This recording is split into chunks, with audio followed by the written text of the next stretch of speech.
Denver Broncos fans in Europe. Yeah, that's we. It's the Broncos Europe podcast. The Broncos Europe podcast. Let's go! Hello, welcome back. We are back for another year of Broncos talk over here at Broncos Europe. I'm Mark, once again, your host for this year, and I've been joined by the ever faithful co-host, Mr. Kieran Morley. How have you been going, Kieran? Yeah, not so bad, Mark. We're back again and beaming in with the best intro song I think I've heard on a podcast in a while. I mean, yeah, I might have done some heavy lifting there, but that is, if that's not getting people interested in this podcast. Don't be blaming AI for that. I have been working on my vocals, as you can tell. It's just a little thing I came up with, so... Musical genius, but no, great to be back. It's been a few months out, off season and such, and plenty to catch up on tonight, I suppose. Yeah, it'd just be nice to talk some Broncos with someone again. It's been a while. Obviously, the NFL is still growing over here. It's still getting bigger and bigger. But yeah, just let's talk some Broncos ball. Today we're going to be talking about our off-season moves. It was a slow off-season to start with, so we'll talk all about the moves there. Obviously, we've got the big move of Jalen Waddle to get through. And then we are going to have a go at being the GMs once again with our first Broncos Europe mock draft. We will do one probably next week as well before the draft. But yeah, we'll give it a go, and we'd love to get you guys on and just sort of inputting along the way. So yeah, anywhere you'd particularly like to start with our off-season, Kieran? Yeah, I think we'll kick in first, Mark, with I think the players that we brought back is probably a good place to start. And yeah. I know there's been a lot of chat across the interweb, across groups, across everything about what state the roster is, which I suppose we'll get to at the end of this discussion. I think there's varying levels. It's quite strange as a Broncos fan at the minute with the varying levels of optimism. I'm quietly optimistic, and I think we'll get onto that. But I think that for me starts with some of the players we've brought back. Keeping the band back together, as you know, so to speak. I think one of the main ones for me.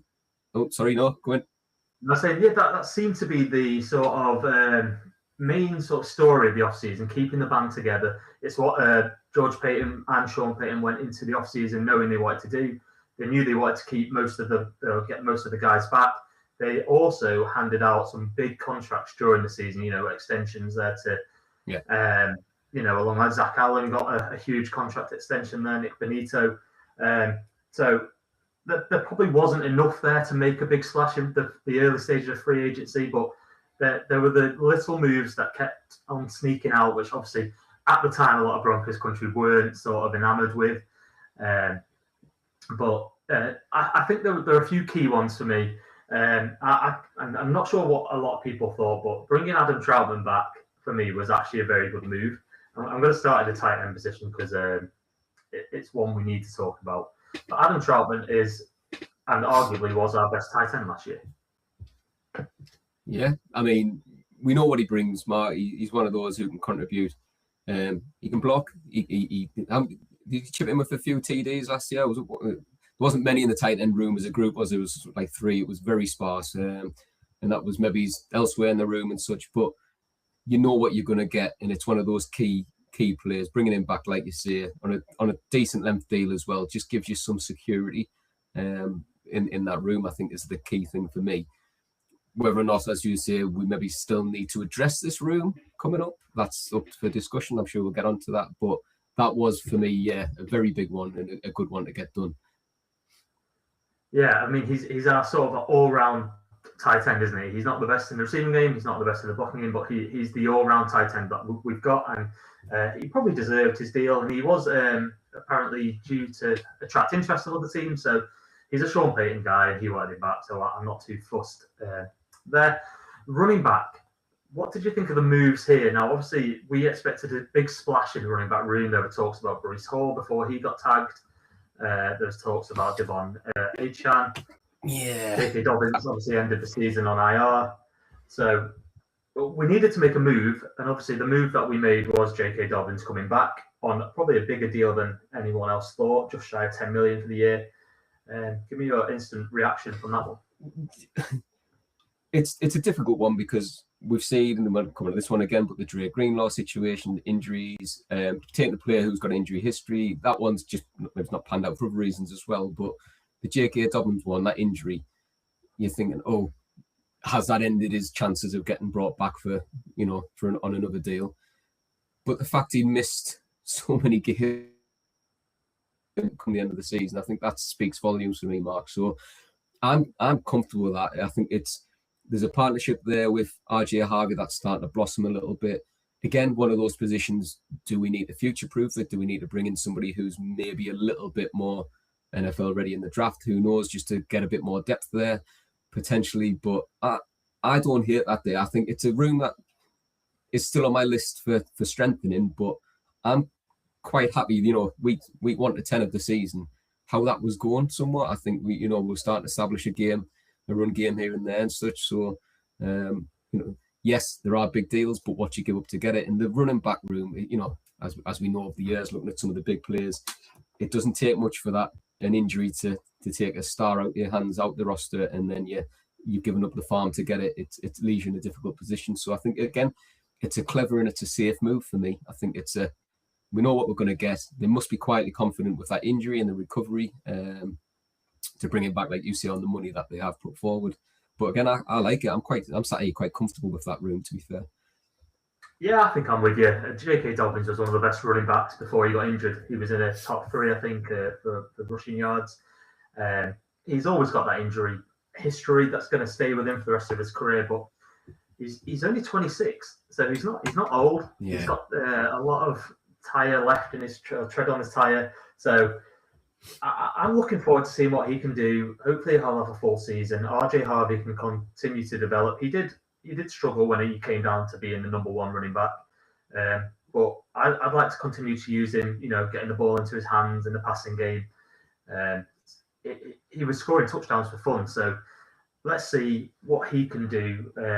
We'll probably draft someone later on in the draft. I don't expect them to go after someone early with our 2nd round pick. Still, it wouldn't surprise me if they did. Never really. Well, we've seen how close we got last year when we were miles off the track, weren't we? So you never know. But yeah, I'm with you on that. If we did, I'd be shocked. I wouldn't be disappointed. I think it is a room that I'm flagging as a maybe needs improvement, or could bolstering, shall we say, not improvement, a bit of strengthening, a bit of depth and such like that. But not one that you need to go chasing after and making a splash for me. Yeah, they also brought Jaleel McLaughlin back in the running back room. Minuscule deal, probably just to get the band back together again. It was probably safer. They had the option to give him a tag, but it would have worked out a little bit more money. Yeah. What do you think he brings? Is he going to get on 53? Is he on the bubble? He potentially on the bubble. I think it depends how the draft goes, but it's a sensible move. You never know how these drafts do pan out. It's not the strongest running back class this year. It's what you get from that. Do we then say, right, well, we've got a decent enough room with who we've got, a bit of healthy competition. If he is on the, it's breed strength across the board, can't it? If you bring in a bit of competition there. So again, going to be the same rhetoric for a lot of these, but the moves, there's none really I'm picking apart so far going, yeah, I hate that one. I don't like that one. I don't think that's good for the team. I think it's been quite a clever off-season, although relatively quiet until the big splash. There was a big splash, was there? Sorry, I must have missed that one in Broncos country. Yeah. Not sure what that one was.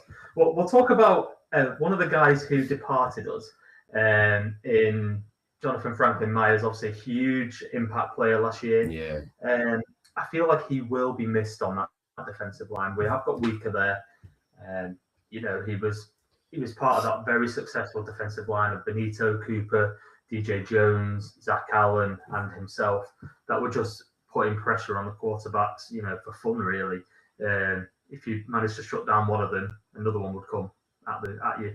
So he will be missed. He was very vocal throughout the season, wasn't he? Did he want to deal potentially? I feel like he might want to deal. The deal he got was absolutely massive. He bet on himself and he went out and secured him the bag, didn't he? And I think that was the issue that we were having as as a franchise looking at it, because we knew we had to give big deals on a few players, and we talked about it a lot. It's kind of, we got to the point which 2 out of the 3 or which 3 out of the 4, whatever, who would end up with them.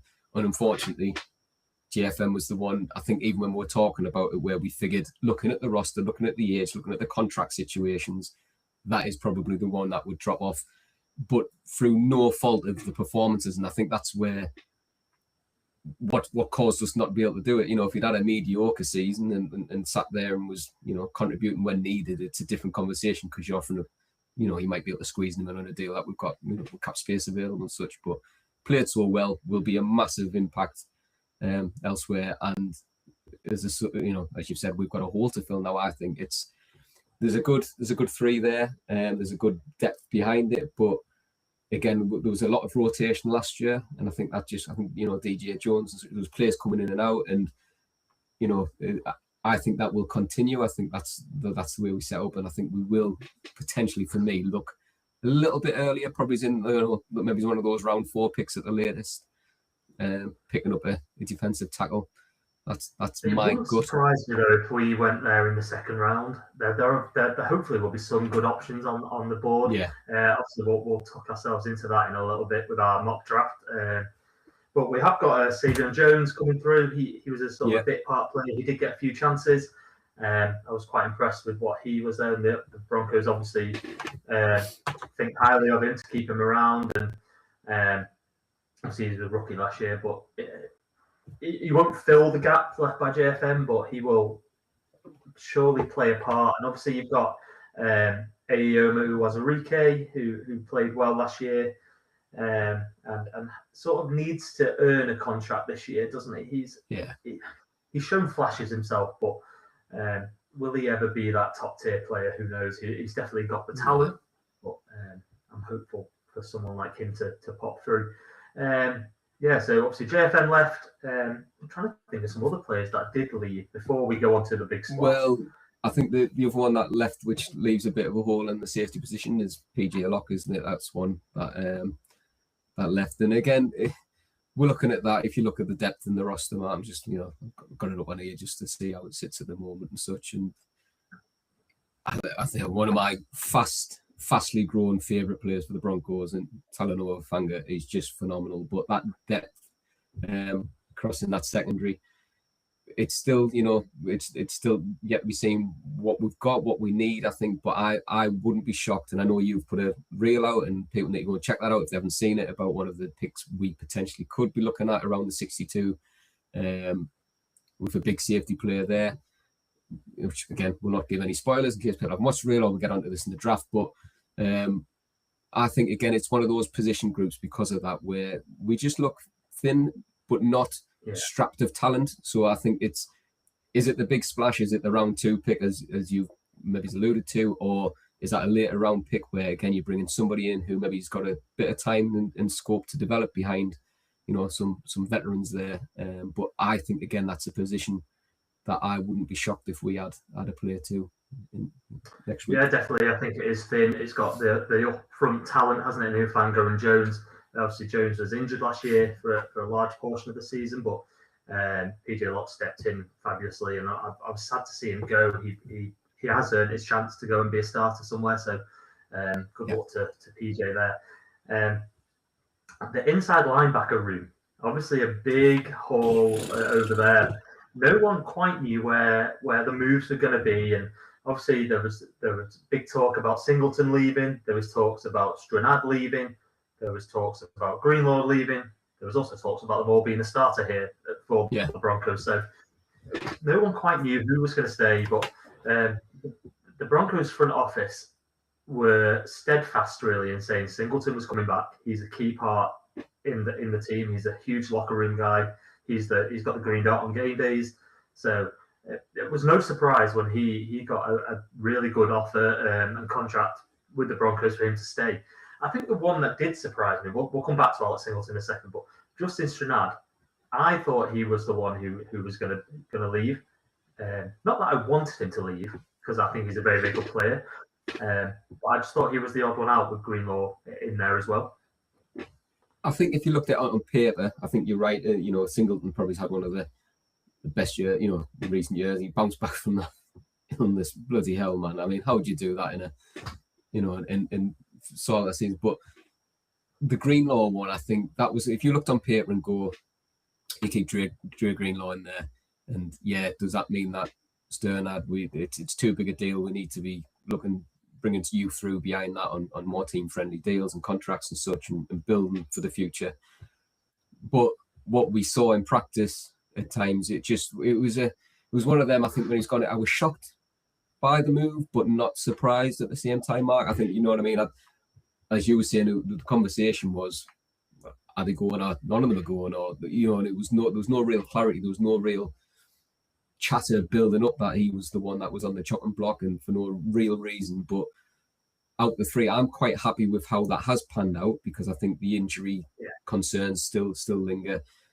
Sternad had the year he had, for me, I thought was great. I thought, very comfortable with that. I think keeping these two together will help again, you know, age old, keeping the band together. We were there about that, you know. I'm not going to go back and rehash that Patriots game because it's still sore. But I think, you know, if Bo Nix is fit and healthy, and this is no disrespect to Jared Stidham, but I think that's a different game, and it's done and dusted, and we're comfortable before that weather turned in the fourth quarter, whatever. This roster is, for me, it's close, and I think that's the move that we've shown so far. With, you know, why the offseason was quiet until we went and got the one weapon that strengthens that offense massively. It's cost us in the draft. It's cost us a little bit in future picks, but that's because we think, as an organization, the next year or two, we've got veterans with the experience where they're mid to late 20s. They've still got a good bit of time in them. So there's a couple of year window here where we've got a great chance. And I think that, again, that linebacker room, inside linebacker room, I think those deals show that they've got confidence in those two. But again, that's one of the key ones for me. This could be a round 2 pick for me. Just bringing somebody into... Quick shout out here to Cody, who's joined us. Obviously, going to be great with his live streams coming up. Still Up Sports, make sure you're over there, subscribe to him. It'd be great timings for us over here in Europe.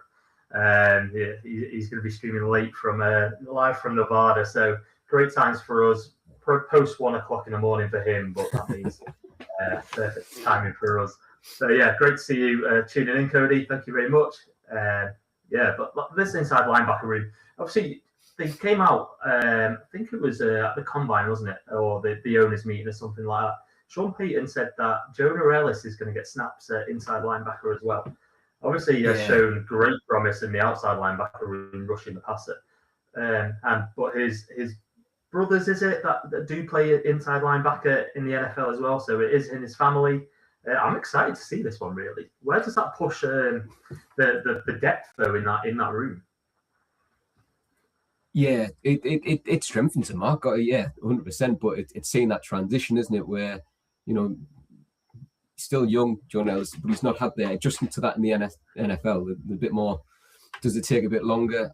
I'm like you, I'm excited, and it does open a bit of a window for some of those who were sat behind Coops and Benito there, and that depth in the, you know, outside linebacker room and such. But like Q Robinson, who's coming through as a rookie, if that plans out, the problem is we're trying to do a mock draft in 10 minutes time where that's not factoring in my head because I've not seen it happen. So I'm planning that Jonah Ellis is not. But if that happens, if that's the team's idea of where they want to go, then do we still need a safety net? Or do you still pick somebody up to learn and grow in that inside linebacker room? Because again, we're looking at Singleton, who is getting a bit older.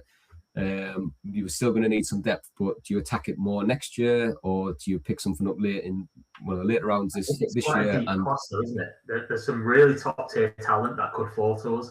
And I think this is where the best pick available type thing. If there's a good inside linebacker sat there at 62 when we're picking, you know, and the best player available. I think that's where George Payton and Sean Payton sort of, they do it every year. They get us into a position where we can take best player available. You know, we did it last year with Jardy. I still think that the plan last year was to get Emeka Egbuka, but then pesky Buccaneers one pick before us. I'm sure that was the plan, and they had to pivot a little bit and just took the best player available, which obviously was Jardy Barron. You forget about him; he can still play safety if we need to. We'll talk about safety in those positions, so Yeah. he's good depth there. I think the difference, Mark, is last year I think we were sat very confident. We made some off-season moves. I think we're very confident that we were going into the draft with no holes to fill really on paper. We were getting depth. I think there's a few minor holes this year, not big. I think we've had a really positive but semi-quiet off-season, keeping the band together, keeping the core there that we'll build on from last year, and let's supplement it, let's future-proof it a little bit with some draft picks with what we've got available. We've gone out straight away, well, not straight away, back end of the and done the big splash. And that was a route. The wide receiver room was one where we were, that's a draft pick. If we don't do that move, we're trying to find something in this draft, and what's there, I think, is probably one of the questions what we're asking. So doing this, taking that splash, takes the future picks away, as we just said. We're looking to build on the win now roster we've got. But I'm confident in we're going into this draft in a similar position to last year, where you're right, we can pivot because we're plugging holes, but we're plugging holes with depth picks more than anything. There's a couple like to haves. I think they say the tight end room. Maybe it's nice to get another weapon in there, something a little bit different. But yeah, I'm confident there. I think it's we've made some good moves. We've filled as best we can the players that have gone. We've restructured. I think Quinn Miners took a restructured team friendly deal, didn't we? So we've got a little bit of cap space still to wiggle with as well. And that's the difficulty we're going to have tonight doing this mock draft. Did the team make a move to address some more of these, Mark, before the draft? Is a question that's out there, isn't it? There is rumours, isn't there, that the Broncos are cooking up something. Akeem Talib playing the little fiddler role, isn't he, out there, and getting everyone excited about a potential move. He did bring us the Jalen Waddle news, so that's what he's living off at the moment. I'd be quite happy to see another move. There's talks about tight end, Sam Laporta, Pitts out there, being two that are mentioned. I'd quite happily have both. Probably want Laporta more. He's a bit more of the all-round tight end. Pitts to me is another, probably a little bit better than Engram, but we didn't see Engram last year that much. So it does bring me on to we've probably got two more off-season things that I wanted to talk about. The first being the big splash at wide receiver. Obviously, the Broncos sent their first round pick and the third round pick to Miami, and obviously did a pick swap later on in the fourth, I think it was, to bring in wide receiver Jalen Waddle. Now, the wide receiver room was hotly debated in our WhatsApp group, wasn't it? All off season. Did it need improving? Did it not? Were we going to have? So is Cortland Sutton the number one? We've famously said on here he's probably a wide receiver 1.5. And to get a player of Jalen Waddle's caliber for that draft ammo, I'm delighted with the move. He's the one I wanted. I was bigging him up all off season. Yeah, you didn't mention it at all, Mark. Not once or twice or 20 before the deal. I know even through the season last year there was talk, and big fan. What's it do to that room instantly? I mean, we've seen the connection that's grown between Bo and Cortland, but what you've got when he's your big sort of ex-receiver, and we've got it. We said last year the room was probably as versatile and as good as it could have looked going into the season as it has in previous years. We had the right mix. Troy Franklin was hitting a bit of stride, stuff like that as well. So we're getting players there, but those big players from Cortland, like bringing in somebody like Jalen Waddle's only going to help his game, because we truly have now two wide receiver ones on that roster, I think.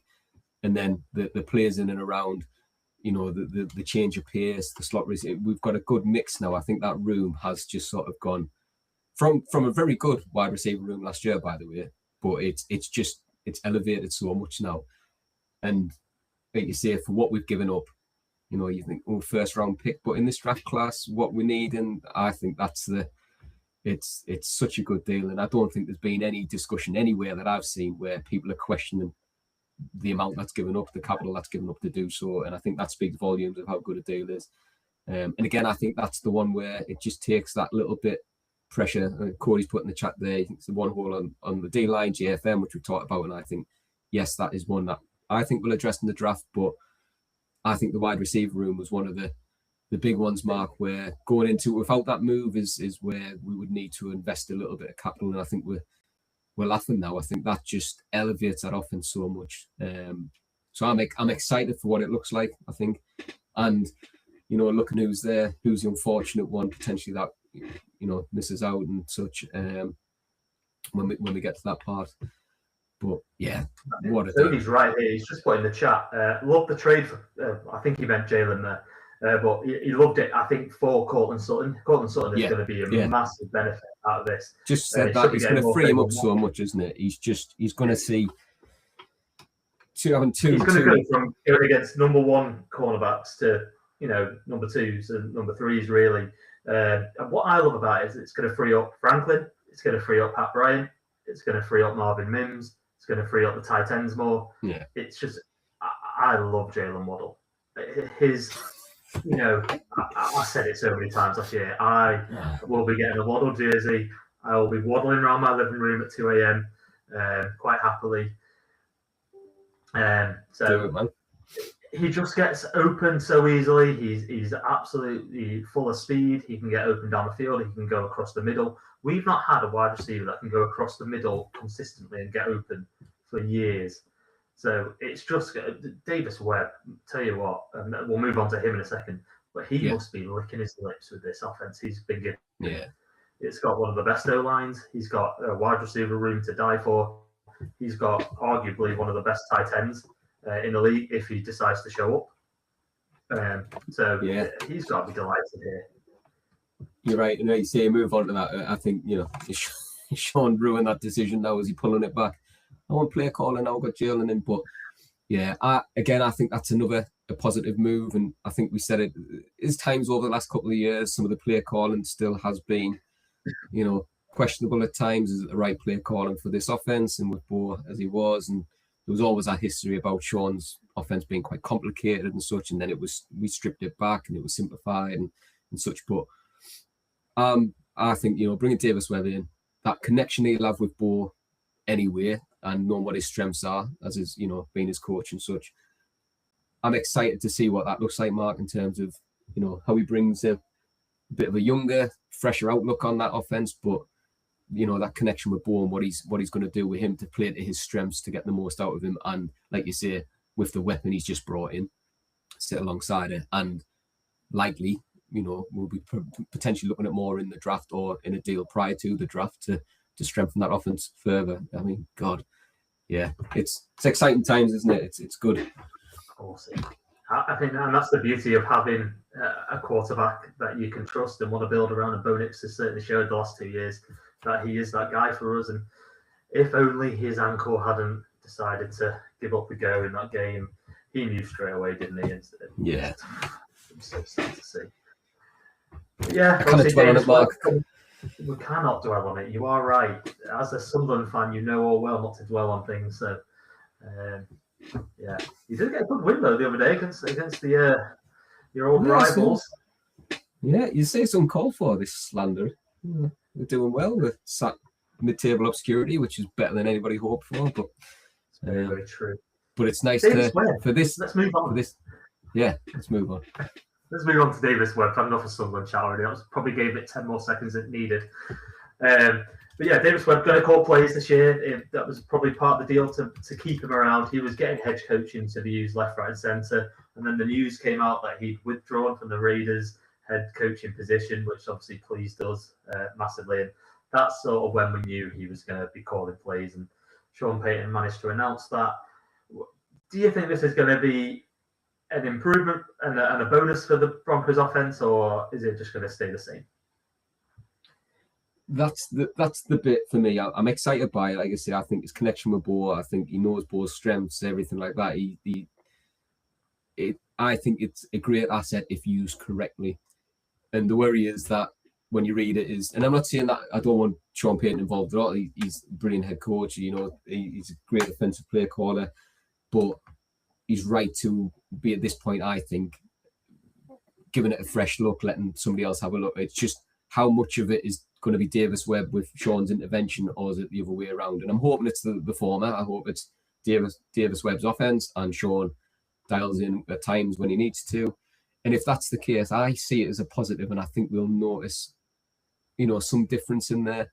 And again, that's not a slight on Sean at all, because I think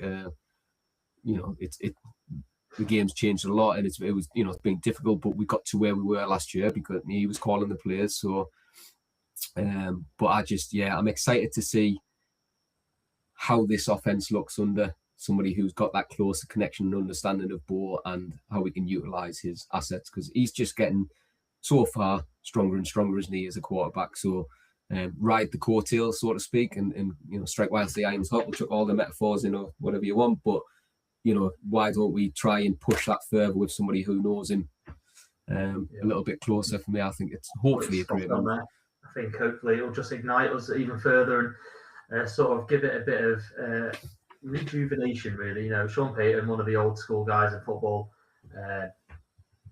one of the greatest minds in football in calling plays, but I still think he's going to be putting a fair amount in and calling a fair few on game day. So to have the pair of them calling the offenses is going to be hopefully a positive for us going forward. Shall we move on to this mock draft? Let's get drafting. Let's do it. Let's get our GM hats on. Let's get none right like last year. We didn't do very well, did we? No, but I don't think anybody did. You look across the world, Mark, and I don't think anybody saw where we were going. But we weren't angry at the end of it, and that's all I hope for this time. We can be wrong on every pick again, but if we're sat here as Broncos fans after next weekend going, yeah, that was good, wasn't it? Then I'm happy. Right, we are using Stick to the Models Draft Simulator. It's absolutely fantastic. They did launch, I don't know if you ever had a go at this during the early off-season, be a GM mode, which was so interesting. I didn't understand all the money side of things too much, so I couldn't get my head around it. But it was fun being George Payton for an hour or so. Great roster, but bankrupt. Is that where we were? Yeah, I was trying to trade 7th round picks for Myles Garrett. They weren't having it, so. So I will load up in a second. And let's get on that page. Right. So we're going to do a full 7. Just going to put it out there. We're doing no trades. We can see what value we kind of get, but it's hard to judge, isn't it? What sort of value is in the trade. So we're going to do no trades. We're just going to see what happens, and we will talk through our picks as we go. So obviously we're going to be Denver. I'll keep the speed there. We'll put it in the middle. And away we go. Loading draft data. Obviously, Raiders on the clock, and we will start. Let's get through as many as we can, as quick as we can. Long way to go. So, will you be staying up for the round 1 of the draft? Yeah, maybe let's see how this week goes, and if we make any more splashes, and or if that splash maybe comes in. I kind of see us trading up in the draft, Mark. I think I can't either personally. So, and there you go. I think that just there, the Rams, that could have been my round 2 pick at 61, Josiah Trotter. I think that's the type of player when you're looking at that, inside linebacker room where we're talking. It could do with some take the Jonah Ellis, move out the conversation.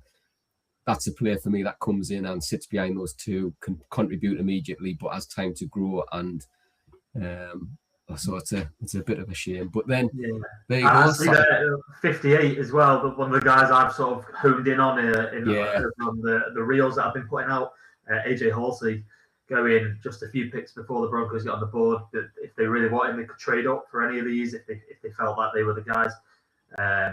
But on the board here, best players available: Eli Stowers, Jennings Dunker, offensive guard, Traden Stoops, safety, Antonio Williams, wide receiver, Kalen Rutledge, another guy I've just put out there, a guard there, and Kalen Tiernan, an offensive tackle. What are you thinking straight away? Do you know what? I think another guy there, defensive tackle. I think one thing, I don't know if we've discussed this tonight, Mark, so far, but there's an expectation, or there's a growing expectation, I think, across Broncos country that we will draft an offensive lineman of some sort, because everybody's over the moon that we kept that 5 together. They're a really good 5, but there's a bit of, consideration about the age going into the season, injuries and such like that. So do we get a bit more depth in there to help, help that line? But is that your round 2 pick? And you say like there's 3 names there in those 6, and we've looked at a few of them. You could take them, but my eyes are drawn to the top. And when it's and you're just thinking, tight end is one of those where Eli Stowers. He scares me a little bit. I'm getting Noah Fant vibes from him. He's sort of a receiver. We've got the receiver tight end there in Evan Engram. Is he a wide receiver? Is he a tight end? That's my question. No one's really sure. Where do the Broncos think he is? He is a good player though. He showed up at the combine, didn't he? Really stood out there. That's why he sort of skyrocketed up the draft boards. He's showing at the combine. Kalen Rutledge here, he's standing out to me on the O-line. Jennings Duncan, I've not really known much about him. I really don't feel like we're going to go for wide receiver Antonio Williams. No. Max Clare's one, I think. Did the Broncos have him in for a visit? The tight end there, so that's a potential. I think I think on this board with no trades, it is between 3 people. I think it's between Eli Stowers, Kalen Rutledge, and possibly Dominique Orange. If we were down a few places, maybe he'd come into a little bit more absolute monster on the defensive line. So really between Stowers and Rutledge, I'm going to let you make the decision. You can be our GM. I'm just going to click the button. I quite like Max Clare as a pick as well. I'm just going to throw that in there. But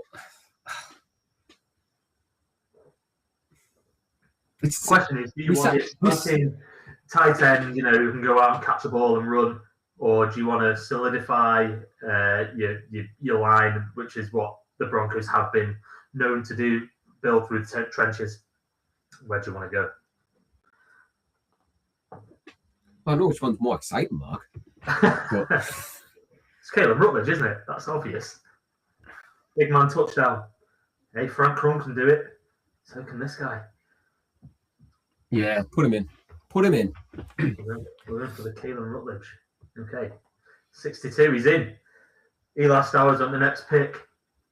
Someone was happy. Moving on. Cody solidified our response there because he's not out. And I'm not, by the way, I'm not out on Ingram yet, and that's what Cody said in the chat. And I think that's one of the reasons where, do we take a tight end in that pick? Some good players there, but we have got that pass catching.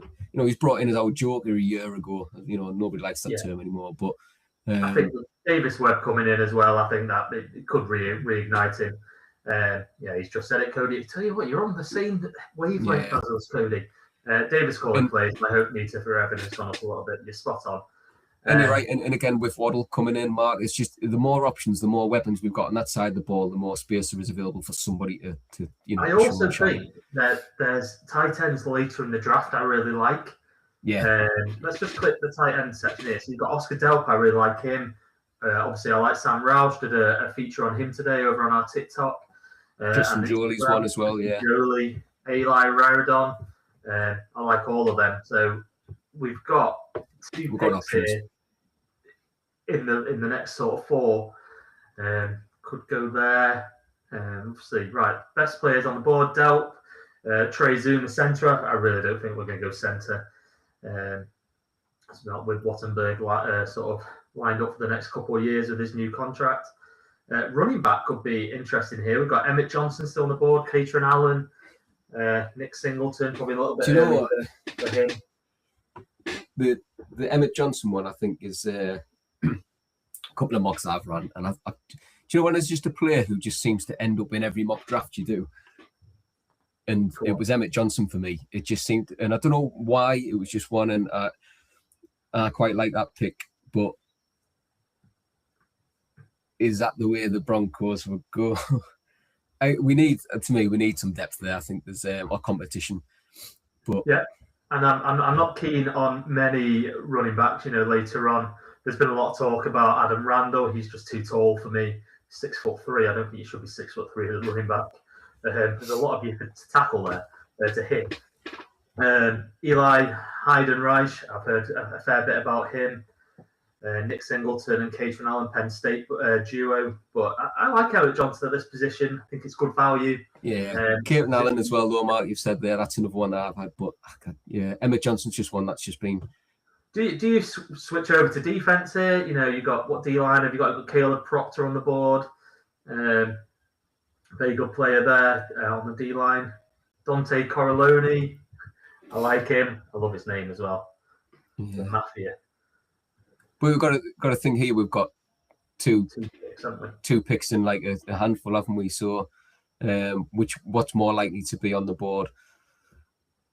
Ooh, do you go offense for the first 3 picks here? Because you've got a lot of offensive guys here coming up. You've got Oscar Delp still, Emmett Johnson, Sam Roush. Oh, I think you're right. I think we go Emmett Johnson. Lock him in. We're going to be wrong again. We will be. It's fine. Emmett Johnson, welcome to the Broncos. Oh, I haven't done my sounds this time. Hold on. Let me get my sound on. Like Radio DJ. How do I play it? Ah. Oh, I missed that sound. I tell you what, we're gonna get Mario back on. He can join us for a draft this year. Yeah. Get him on. Put us right. Back to all, mate. Back to all on it. Right, so we've got Emmett Johnson, Jacoby Lane, and Caleb Proctor went next. So we've got a choice at tight ends here. If we wanted to go tight end, is that the natural position you'd go here, or are you happy with that tight end room?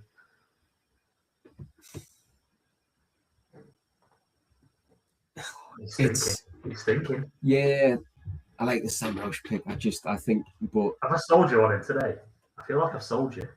But my more pressing need is that D-line, I think. Who's there? We've got Rayshawn Benny, Dante Corleone, Zane Durant. Yeah. Nick Barrett's a name that I've been picking up and yeah. What's our next pick after this, Mark? 111 down there. We're going a long way.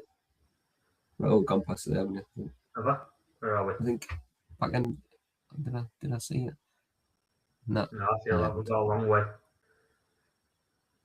I'm not sure how you see it on this one. 170. 170. It's a long way to go.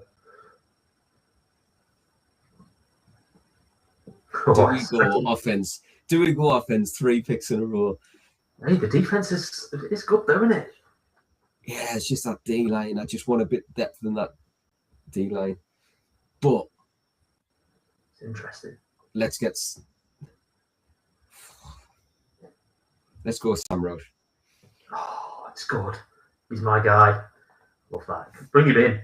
Let's bring him in. Let's hope someone falls. Well, he can block. I think that's one of the things, and again, it feeds into what Cody's just been saying, that we're not over Engram, but it brings in a bit of strength and he's probably the tight end that suits us the most, that we need. He's the best blocker in the class. We need a blocking tight end that can be on the field all 3 plays. I think he could be one hell of a pick here.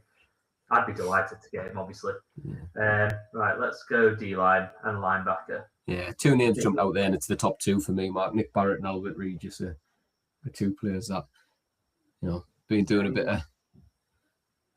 No one went really. Jeff Caldwell was a wide receiver I was interested in. Tall and absolutely rapid. He's obviously just gone off the board. Excuse me. But yeah, which one were you thinking there? Which one is your favourite out of those 2? Do you know what? It's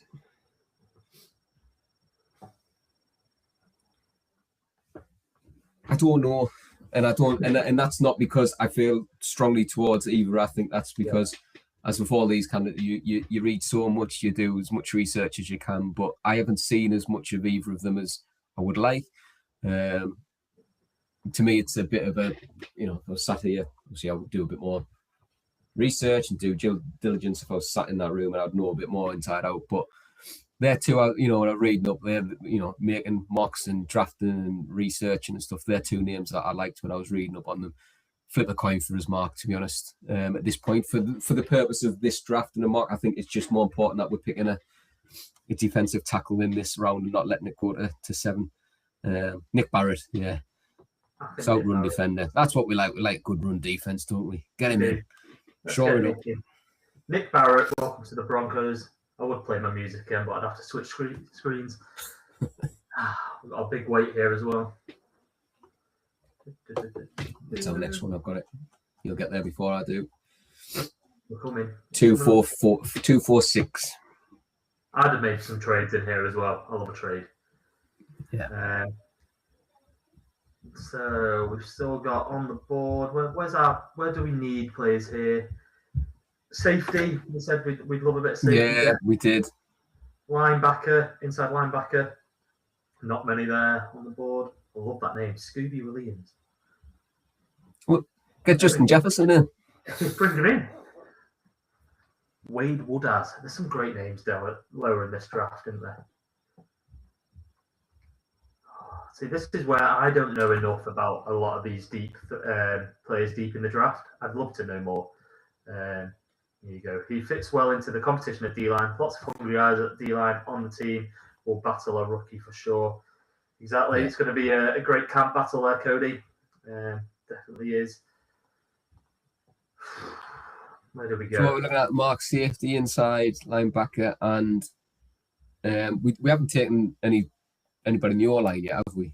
Can you say? You got them. Yeah, it's up. We did. First pick for us. Yeah, we did. So of course we did. Right. So safety and inside linebacker. Quarterback as well. There's quarterback you could take. Diego Pavia. Probably a little bit early for him. You take him with one of the last picks. He didn't have a good year though, did he? Diego Pavia. Yeah, he did have a weapon in Eli Stowers though. Obviously, top of the board here, Jalen Stroman, Isaiah Nwokobia. Again, I'm not too sure on any of these. Yeah, I think though you're looking at the inside linebackers available at that point, Mark, and we've got next pick in 10. I think let's go. You could probably get any of these. Yeah, let's go best pick available there at the safety position. Just again, like you, not knowing too much about the depth and such. Let's get him locked in. Jalen Stroman. Let's bring him in. In he comes, and then obviously we've got the last 2 picks in the draft at the moment. This is a guy I've seen mocked to the Broncos quite a few times later on. Riley Nowakowski, tight end out of Indiana. I've seen him mocked to us quite a few times. Obviously 2 picks here. What inside linebackers is left, Mark? Inside linebackers. Because that's. You got West Weeks, Scooby Williams, Justin Jefferson. Cody's just put in there. He likes Jalen Catlon in the late picks as a undrafted free agent. Just again Cody's keen to get these camp battles going, which again is kind of what you want in your late picks, isn't it? When you're going in there, and with the three we've got in round 7. You're just hoping that there is a breed some competition. Potentially isn't it an undrafted free agent, isn't he? Look at that, but yeah, it's all you can hope for, isn't it? Is getting those camp battles going, breed some competition, bring players on, sort of quickens, accelerates, progression, doesn't it? When you what's the old saying, Mark? Steel sharpens steel, or iron sharpens whatever it is. Exactly. And that's what we need. But where we at, we need an inside linebacker, or this draft's a bust, Mark, and I'm going over the hoof. So we're bringing Scooby Williams. I just like the name. Yeah, go on then. Let's go on vibes, and I feel like he would bring good vibes. Let's have a look at him. He doesn't have a picture. That's how good he is. Scooby Williams. Right, we're going to bring him in, and then last pick, because I've seen him drafted, we're going to bring in Riley. We're going to bring a second tight end. Do you know much about him, Mark, in terms of what he brings, attributes? Is he the He's receiving tight end. 6'2", 250 pounds. Do you know? Yeah, do you know what? I was looking at this guy, so I must have seen some of the same stuff you and yeah, the fact of seeing he can slot in at fullback and such as well. See what he's grown, because it says here he's 6'1". It says he's 6'2" here, so got his high heels on for the photo. Yeah. Should we bring him in? Let's bring him in. Bring him in. He's here. Right, let's see what. Do we get? I don't even know if you get a draft report. You do. Oh, a B. We got a B. They weren't happy with that. They didn't like Rutledge. They like Novakowski. Brilliant value. Didn't like Kalen Rutledge there. That's fine. I can deal with it. But, yeah, obviously we managed to get Kalen Rutledge, offensive guard, Emmett Johnson, running back, Sam Roush, one of my favourite players in the draft, tight end. One of your favourites there, Nick Barrett on the D-line, Jalen Stroman in at safety for some depth, Scooby Williams for the vibes and the names, and then obviously Riley Nowakowski, tight end for the battle there. Overall, happy enough with that, Mark. Again, we know they pan out. Will we take an all-lineman at that pick? It all comes down, like you say, to the draft board, and we do have that luxury again of kind of going best player available. But exactly. It's whoever they think will sort of not be available as a free agent at that point. I think just looking at that for me though, maybe we do take a D lineman about that pick, in the 5th round one. Maybe he's in the 4th inside linebacker. I would like us maybe to take one a little bit early, but again, it's how it falls on the day, isn't it? I think it's just that's the place where I want a little bit. If Josiah Trotter fell, I was happy to take him here instead of Rutledge. I think there's your inside linebacker sold for a few years, and you can move. We need to kick out. Down. I'm just reading the chat, and we need to kick out somebody and bring in Catalan for Cody, because he's singing his praises. That's one to watch. That's one to keep an eye on. Then I'm going to do a bit more research on this guy, because Cody's chat about him there's really quite promising for somebody who could slip under a lot of people's radars, and they're always the best ones. They're the most exciting, aren't they, when you bring in an undrafted free agent and they're suddenly shining up in camp and putting pressure on some of these experienced seasoned vets and such. It's good to see. It's nice to get back in the GM in the war room, really. Tell you what, it won't be long till we get invited over to Denver to do this for real. So do you know much about him, Kieran? No, but he's got a good name, so we'll bring him in. Got a good name, yeah. Saw somebody else do a mock draft and drafted him. We'll pick that one. Yeah, exactly. That's how we roll over with it. I will post a graphic and a poll over there on our socials tomorrow with how we've done. You can grade us. Feel free to grade us as harshly as you like. But yeah, it's just been nice to get back. We're back. We're back, mate. We're back. Talk the Broncos with you. We'll be back every week from now on. Hopefully talking a lot of sense. I'm sure we'll get back into the swing of it. But yeah, thank you again for joining us. Please give it a like on whatever platform you're listening on. Make sure you're subscribing. Click the notification bell. Follow us on all our social media. They are linked below. And we're trying to grow as much as we can this year. But yeah, thank you once again, Kieran. Thanks for joining me, and we'll see you again next week.